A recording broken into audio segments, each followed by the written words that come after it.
వాక్యాన్ని చదువుకుందాం. ఆదికాండము 28వ అధ్యాయము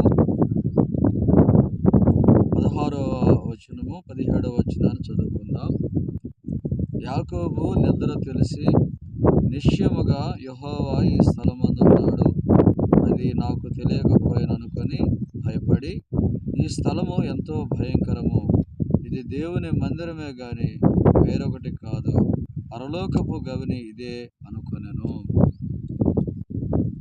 ప్రభునందు ప్రియమైన దేవుని బిడ్డలారా, ఎక్కడ ఇద్దరు ముగ్గురు కూడి నా నామమున ప్రార్థన చేస్తారో వారి మధ్య ఉంటానని శ్రమించిన దేవుడు మరి యాకోబు తన ప్రయాణంలో ఆయన వెళుతూ ఉన్నప్పుడు చీకటి పడినప్పుడు ఒక రాయి తీసుకొని తలగడగా చేసుకొని పడుకున్నప్పుడు దేవుడు ప్రత్యక్షమై ఈ స్థలంలో ఆయన మాట్లాడాడు.